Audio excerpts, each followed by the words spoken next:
በስመ አብ ወወልድ ወመንፈስ ቅዱስ አሐዱ አምላክ አሜን።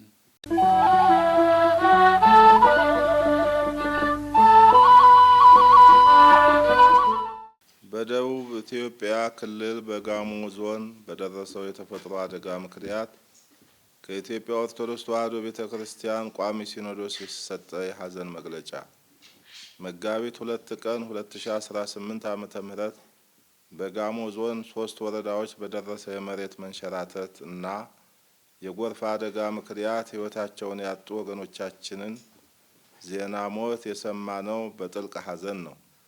ከዚሁም ጋር እስካሁን የደረሱበት ያልታወቀ ከመኖሪያቸው የተፈናቀሉና ቤት ንብረታቸው የወደመባቸው በርካታ ወገኖች መኖራቸው ደግሞ ሐዘናችንን የበለጠ ከባድ እንዲሆን አድርጎታል።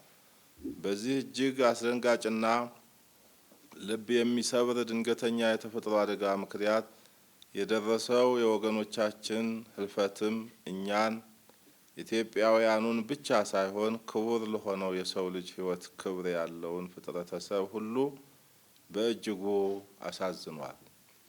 በዚህ ድንገተኛ የተፈጥሮ አደጋ ምክንያት ከቀያቸው የተፈናቀሉትን ቤትና ንብረታቸው የወደመባቸውን ወገኖች በዘላቂነት ለማቋቋም በሚደረገው ጥረት ሁሉም ማህበረሰብና በጎ አድራጊ የእርዳታ ተቋማት የበኩላችሁን ወገናዊ ድጋፍ እንድታደርጉ ቋሚ ሲኖዶስ ጥሪውን ያስተላልፋል።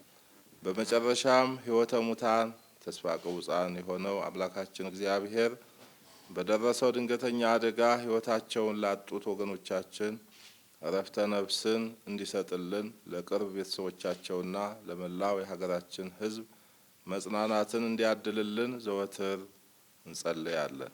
የኢትዮጵያ ኦርቶዶክስ ተዋሕዶ ቤተክርስቲያን ቋሚ ሲኖዶስ መጋቢት 4 ቀን 2018 ዓ.ም አዲስ አበባ ኢትዮጵያ